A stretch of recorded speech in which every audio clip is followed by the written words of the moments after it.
Alright, so welcome to my channel everyone. I want to talk about the new MacBook Air as well as the iPad Pro that Apple recently announced earlier today. I just want to give an update on the hardware as well as the software improvements that they did. I actually did just order the new MacBook Air. Subscribe for that so you'll be able to see my full review on that product.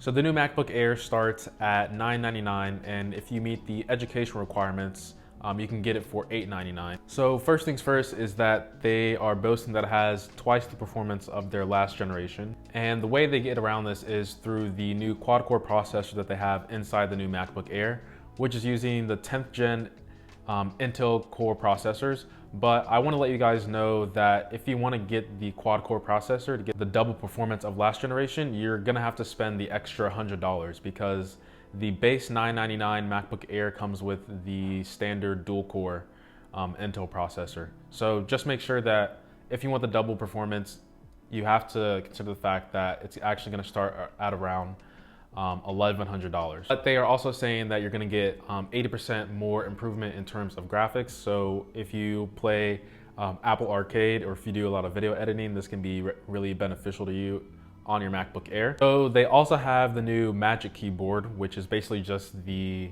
keyboard that's on the 16-inch MacBook Pro that they recently announced last year, which I think is a much better keyboard than the butterfly switches that they've been using for the past 2 to 3 years. So if you are a fan of the original MacBook Air keyboards, you're more than likely gonna like the new MacBook Air keyboard. They no longer offer a 128 gigabyte storage model, which I don't know why they would even still offer that in like 2018 or 2019. So now it starts off with 256 gigabytes and goes all the way up to 2 terabytes for an extra not $200, it's an extra $800 if you want that. So my recommendation is if you don't need that much local storage on your computer, you're better off just getting like a cloud provider and just offsetting your like your files, your photos and videos on there instead of paying an extra $800 just to get 2 terabytes on your MacBook Air. One last update I want to let you guys know is that Apple is saying that it's the first MacBook Air to support up to 6K external displays, and I'm assuming that's probably just through the USB-C or the Thunderbolt 3 that they have on the MacBook Air. I believe there are 2 ports on the MacBook Air, the new one that's coming out. So that's really good if you have a really high def external display and you want to use a MacBook Air instead of spending money on like a MacBook Pro, even though they are priced around the same. I think it's only like $100, $150 delta difference. So moving on to the iPad Pro and the new update that's coming for iPadOS 13.4. I believe it's probably going to be coming out before the end of March. But Apple is really proud of what they've done. The iPad Pro 2020 comes in 2 sizes. It comes in the 11-inch and the 12.9-inch. It's using a A12Z Bionic Chip, which has now an 8-core GPU as well as an 8-core CPU. And Apple is claiming that it's faster than most Windows laptops, which I think is pretty impressive if once people do their benchmark testing and just everyday use. If that's actually true, I think coming from an iPad in that form factor, it really is impressive for a device like that to compete with modern day laptops. So the new iPad Pro has the new camera setup, which is on the iPhone 11 Pro. So there's now a 12 megapixel wide and a 10 megapixel ultra wide camera. So what I think is also really cool about the new iPad Pro is that they have a LiDAR scanner, which is going to be for depth measuring in terms of doing augmented reality, because I know Apple's really pushing really hard to have this new wave of augmented reality going on with our devices. So they have their liquid retina display. I can't even point looking behind me.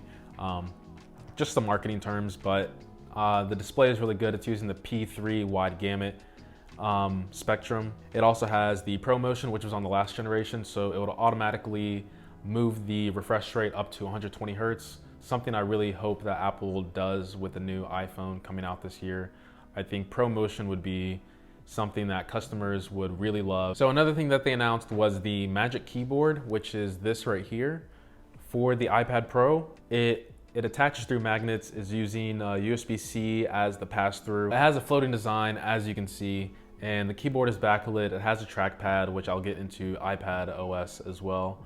And they will be available in May, but I think the biggest thing that is kind of concerning for me, but I think it's pretty normal if you're just used to Apple and their pricing, the Magic Keyboard for the iPad Pro for the 11 starts at $300. And then for the 12.9 inch, it's $349. So I think it's a little steep, but if you're considering this as like your daily driver as your laptop, then I guess it's okay. I still think as an accessory, it's a kind of, I think it's just straight up expensive if I'm gonna be honest.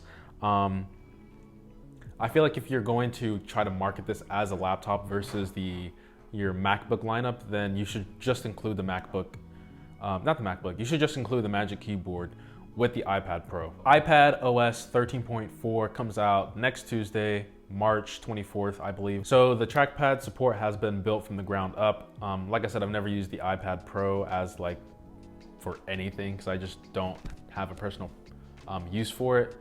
But if you are using it as like your laptop, I think with the new redesign of the trackpad support, you can use it now more or less as your regular laptop. They're saying that they have multi-gesture controls which you can use, which I think is probably gonna be similar to what's already on the traditional MacBook.